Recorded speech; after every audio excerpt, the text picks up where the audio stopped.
Our subconscious mind is formed between the ages of 0 to 7. I like to think about it like a computer. During the ages of 0 to 7, we are really just in this receptive state. We're downloading the programs into our hard drive. Our subconscious mind is our hard drive, and it is picking up and analyzing all of the things in our environment, our parents, our siblings, our friends, everything in our environment. Our subconscious mind is just acting as a sponge and taking all of this in, and through this, it's creating a framework of how to view the world. Welcome to Divine Alignment. I'm your host, Jasmine. I'm a holistic nutritionist, energy healer, and hypnotherapist. I help you awaken your inner healer through holistic health and nutrition, along with expanding your consciousness. Through raising the vibration of your health and thoughts, I want you to have divine alignment in your mind, body, and soul. Let's go to the show. Hello, beautiful souls. I am so excited for today's episode because I'm going to be talking about something that is so near and dear to my heart. And I'm sure, as the name said, I'm sure you're wondering, how on earth can I have 10 years of therapy in 1 hour? I'm going to tell you exactly how this works and how we can make healing and creating what we want in our life so much simpler. So, to begin, I need to preface with the fact that I have absolutely nothing against traditional therapy, and I think that there is a time and a place, and I think that talking about our feelings is so important.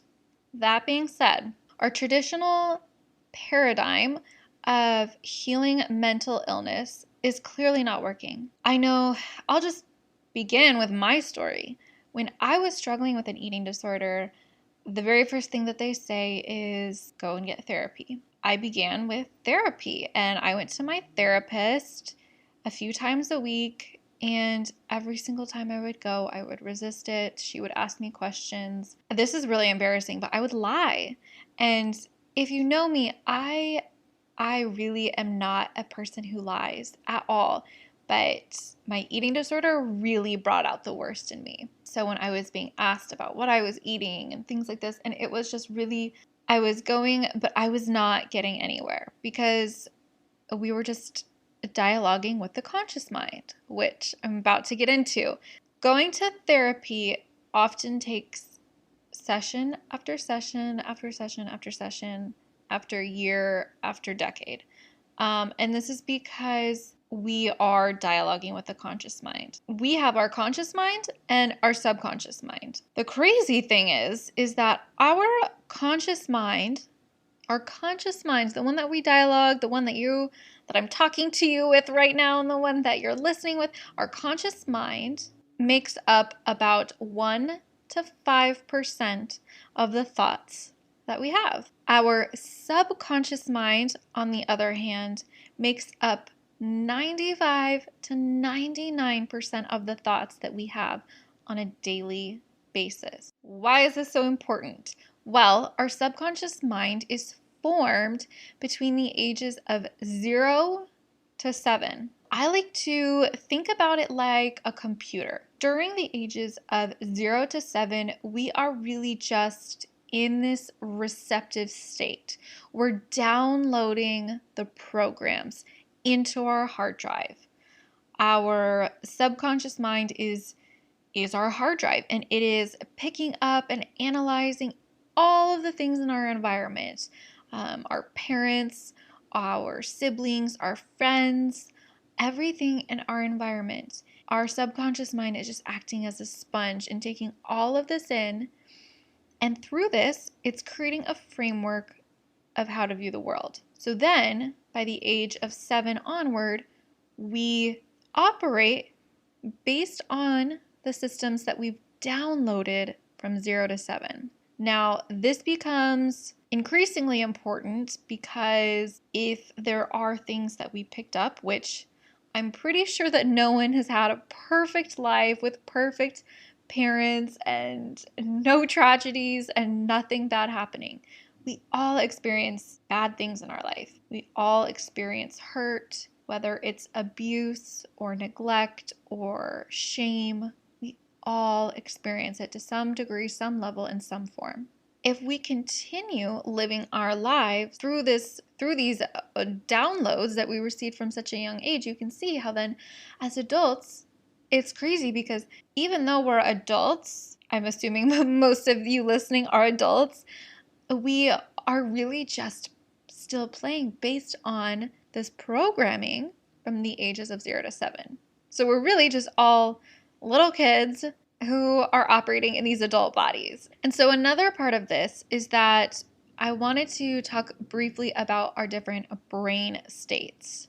So we have 5 brain states that the human mind is capable, and that's beta, alpha, theta, delta, and gamma.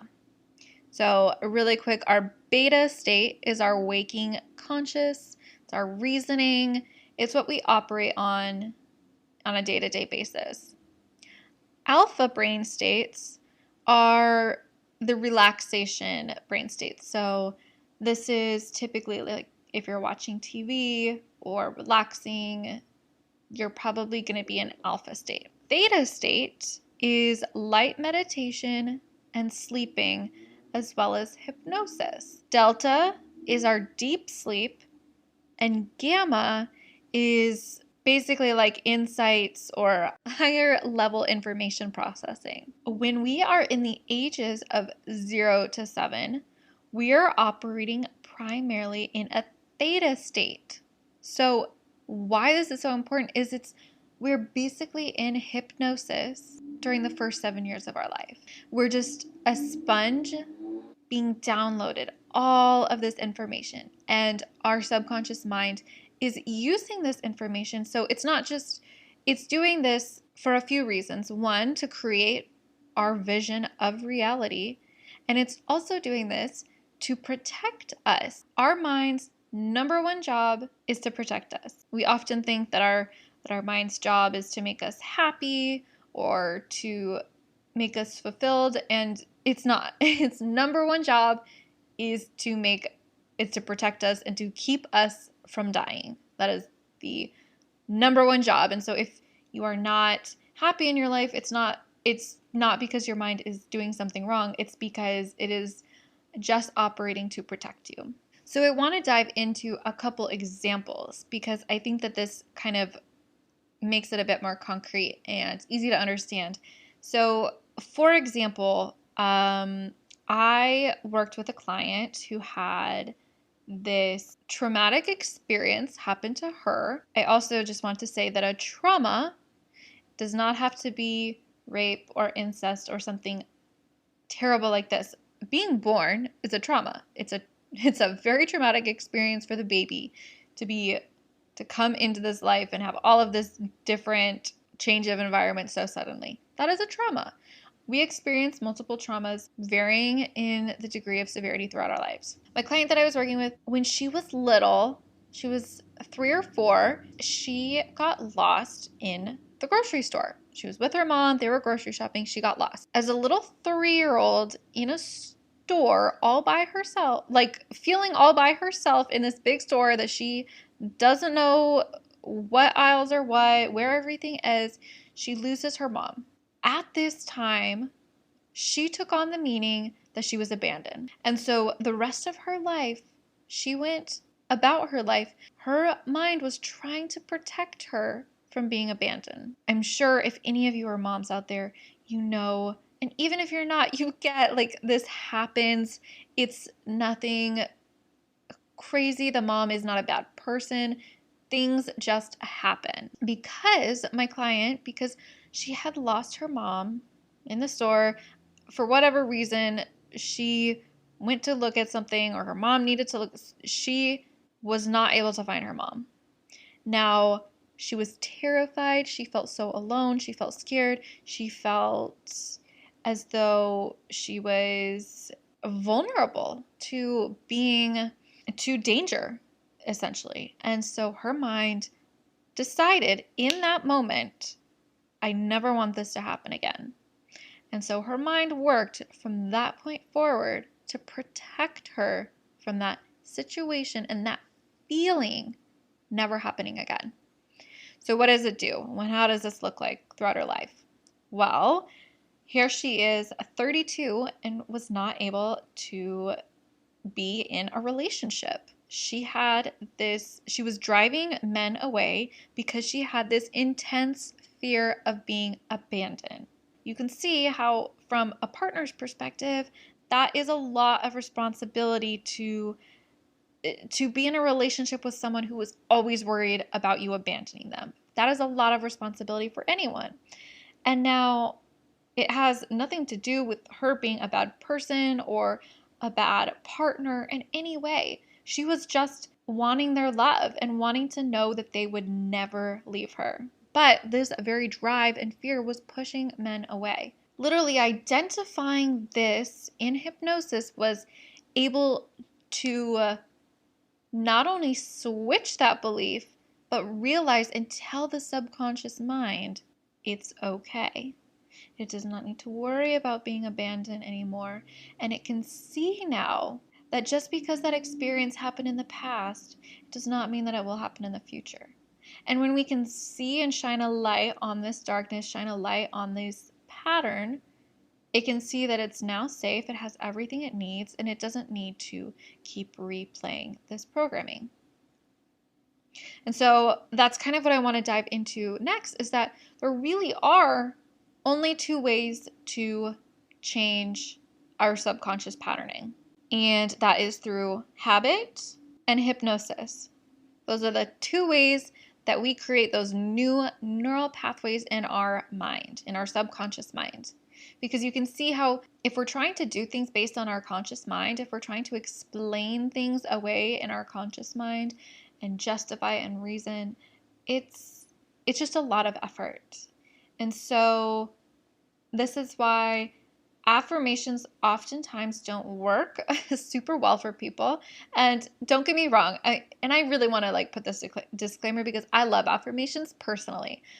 But just realize if you are going to use affirmations, you need to use them over and over and over and over again. Because you are going to need that habituation, that habit of doing it over and over and over to signal to your mind that this is now a new pattern, that this is now part of us. Hypnosis, on the other hand, does not need a habit. When we are able to access the subconscious mind, which, going back to the brain states, the reason why hypnosis is so effective is because we are in that theta state. So this is the open and receptive state. So back to the title, 10 years of therapy in 1 hour. This is how we have 10 years of therapy in 1 hour. When we open up the doors to the subconscious mind, we see exactly what is causing the anxiety, the depression, the illness, the reason why we can't make money, whatever that is for you. It's as if we are opening up the door to exactly why we're struggling. And once we see it, it makes change so much easier. When we dialogue with the conscious mind, it's as if we are poking the problem with a stick and hoping that it's going to change. For me, I just remember every single time talking about my problems of the past, why it led to my eating disorder, and every single time it was like, okay, yes, I had these problems growing up. I'm sure that these issues within my family caused my eating disorder. And every single time we would talk about it and talk about it. And here's the really beautiful thing that I just feel that I need to add is that I find so often with traditional therapy is it actually makes us begin to resent people in our past because we see, well, my dad or my mom caused me to suffer, or my aunt or caregiver or person who hurt me caused me to suffer. This is a really awful way to live. This is a really awful state to live our life from, holding on to resentment for someone causing your state of suffering. Because at the end of the day, they did not cause your state of suffering. I'm not saying that what they did was right or wrong, but by holding on to these ill feelings towards them, we are not punishing them. We're only continuing to punish ourselves. And so when we're in hypnosis and we see these scenes or things that have happened from our past, we can then begin to rewrite them. And now, so what does this look like? So then that's where the affirmations and things come into play. For all of my clients, I create for them a personalized meditation hypnosis to really rewire in those new neural pathways and new brain networks. Because think of it this way: you've been skiing down the same ski hill your whole life based on these patterns and tapes that we learned from childhood. You've been skiing down them the whole time. And so what happens when you ski in the same path day after day after day? It becomes a deep groove. Then what we need to do is go into the fluffy snow, the outback snow that no one goes to. And if you've ever skied before, I'm from Colorado, so like I know I know skiing. But when we go to this, it's hard to ski in that because it is like we are creating those pathways, and it is like you're gonna fall down, you're gonna struggle, and your legs are gonna be sore. But once you do it a few times, then that path can begin to become the new normal. And going back to what I said earlier about our brain, its job is not to bring you pleasure, it's just to protect you. And that's because it works out of habit. Our brain goes back to what's familiar. It doesn't go back to what's fun. It just goes back to what's familiar. And so if being abused, if being unhappy, if living in the state of attracting the same awful partners because that's what you grew up seeing, if struggling with your health, if all of these things are what your brain knows to be normal, it will continue to gravitate towards this normal because that is what's familiar. The brain loves familiarity because those are the grooves, those are the ski paths that are ingrained in our mind. And so in order to shift these, we need to go into the fluffy snow and we need to begin to rewire in those new pathways. That's where these two ways of either habit or hypnosis, or ideally both, come into play. So I want to bring this up today because I do think that this is so important because we truly have a terrifying epidemic right now, a terrifying epidemic of so many people are on anxiety medication, depression medication, medication for their medication, of their medication, of their medication. Like, we are sending people to jail for their psychosis, for their acting out of their miswiring of their brain. And this is a scary time, I think. And I think that we need to be spreading that there is an easier way to heal, and it is not through merely masking and covering up the symptoms. So simply putting pharmaceuticals on top of your anxiety or on top of your depression or on top of whatever mental illness you are experiencing is not going to fix it. It is merely a blanket over the problems. And eventually, the problems are going to, it's like someone is knocking at the door and you just go and put a towel so that you don't hear it, or put something over the door, or just put headphones on. It is, the person just needs to knock louder and louder and start ringing the doorbell for you to hear. That's what our body is trying to do. And when we can look at it from this lens of, wow, my body is so wise. My body is truly trying to help me and to protect me because it has its It has my best interest at heart. And that's all that anxiety and depression and mental illness are. It's signs and signals from the body saying, hey, we need some attention here. I mean, as a nutritionist, I always say start with food. Always, always. You need to have a clean diet in order to have clean thoughts. Second to that is you need to look at your past. If you're struggling with anxiety and depression or an eating disorder, you need to look at your past. If you're struggling with chronic health issues, if you're struggling to make money, if you're struggling with any of these things, we need to look at our past, because our past has created our future, or it's created our present and will create our future until we change and bring awareness to the past. Because we think that we're all victims of this world. We think that the government and society and all of these things are doing all of these awful things. But really, the only thing that we are a victim to is our own belief system. And now I want to say this again because I think it's so, so important. We think we're victims to the world and the government and all the bad things happening. But really, we are only victims to our own belief systems. If we change our beliefs, we can change our world, we can change our present, and we can change our future. And that's how we create change in the world. We don't create change through simply just looking at our problems, taking the role of a victim, and leaving and thinking that that's going to solve it. We don't make change by holding resentment towards who brought us to where we are and who contributed to our suffering. This does not create change. It only keeps us making the grooves in our mind stronger and stronger.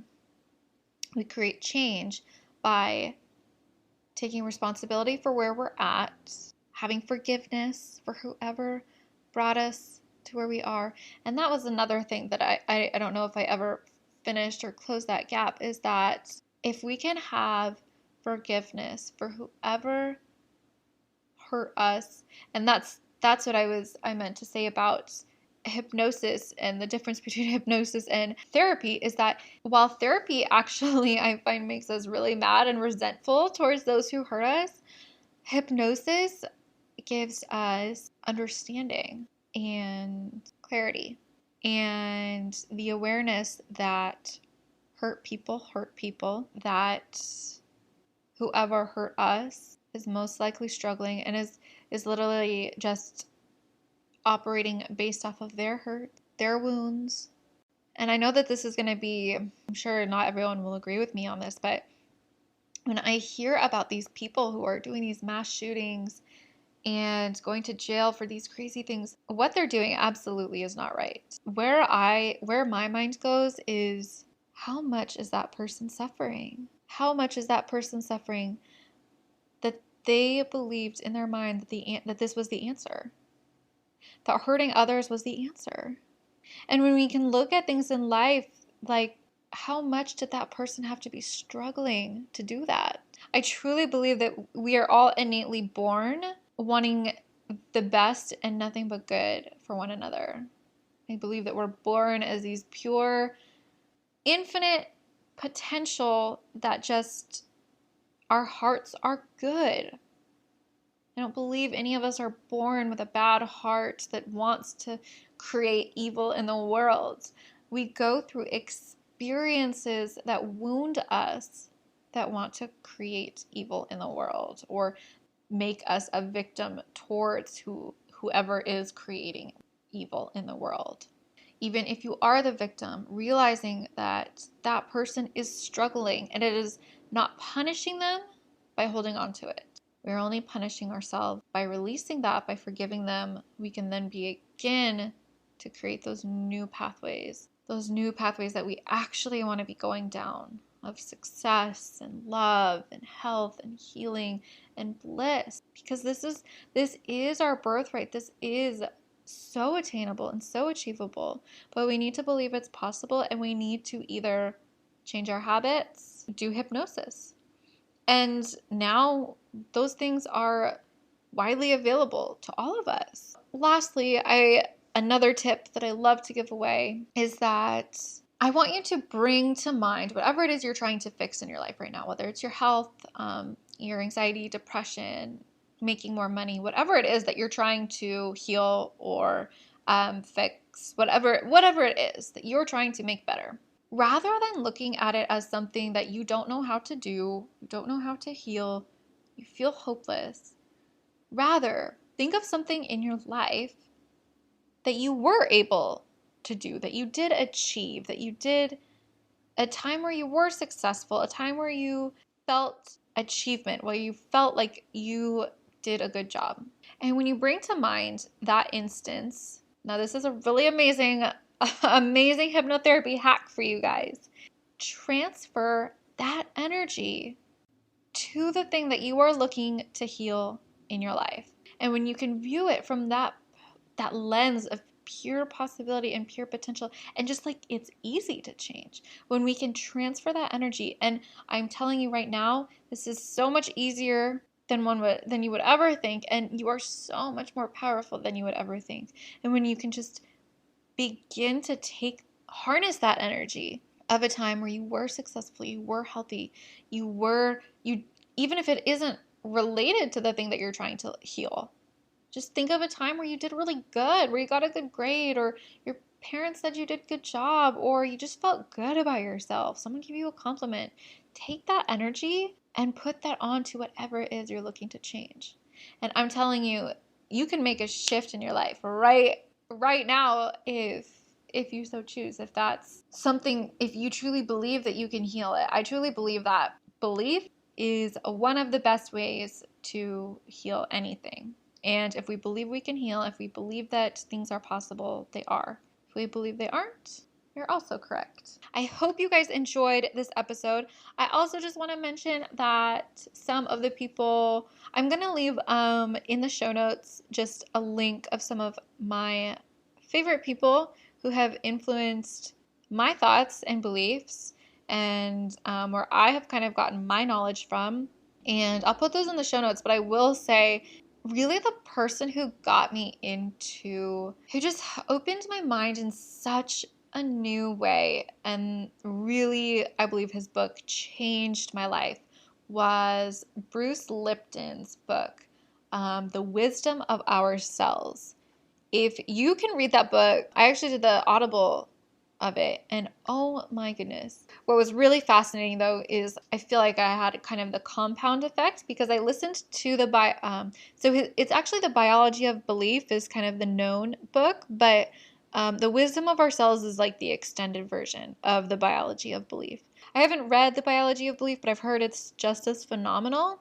I think The Wisdom of Our Cells goes a little bit more in depth. If you can get that one, I would get that one. I remember I actually had a free credit on Audible, and The Wisdom of Our Cells is significantly more expensive. So that's why I got that one, because I got it for free. So I figured I might as well get the extended version. Either will be amazing. Oh, so what compounded the effect though was I actually discovered this book on my way to fly to California to get trained in hypnotherapy. And I was trained by Marissa Peer, who is also another phenomenal resource for healing. She also has videos. She trained me to be a hypnotherapist. So I have learned a ton from her. And so really, I feel like listening to that book, I'd be on my way to class every morning. And it was really, oh gosh, I just like look at that time in my life with so much, just love and amazement, and it was just such a great time. I remember walking from my Airbnb to class every day, and I'd be listening to Bruce Lipton, and then I would get to class and learn hypnotherapy all day long and be like leaving on such a high, and then get to listen to it on my way home. And The Wisdom of Our Cells, at least, is a pretty long book. So it literally lasted me from the plane ride down there, walking every day, all the way to like leaving. And I think I still had a little bit left. It's a good long book. And I also was like replaying a lot, because there's a lot of things that you really have to like, what did he say? You have to re-listen to really just understand the gravity of it. Those are, I would say, my two best resources and best the people who have really influenced me the most. And there are some more that I will put in the show notes. I just want to empower you all and just to remind you and let this be your sign that if you are looking to heal, if you are looking to change something in your life, know that you are so powerful and that change and healing is your birthright and that it can be easy. It is possible. All you have to do is harness habit, hypnotherapy, or both, and channel the same love that you have in your heart for things in your life that have come easy to you. Channel that to what you're looking to heal. And I truly believe that if you do any one of these or all of them, that your life will completely change. As always, if you have any comments, any stories, you try this out in your life, let me know. I would love to hear from you at I am Jasmine Elise on Instagram. Tag me in your stories and let me know that you're listening. And until next time, I am sending you all infinite love and light. Thank you so much for listening. If you enjoyed this, share it with a friend. It really is together that we grow. Also, please head on over to iTunes and leave me a review. I would be so grateful. And lastly, take a screenshot, let me know you're listening, and tag me on Instagram stories at I am Jasmine Elise. And until next time, I'm sending you infinite love and light.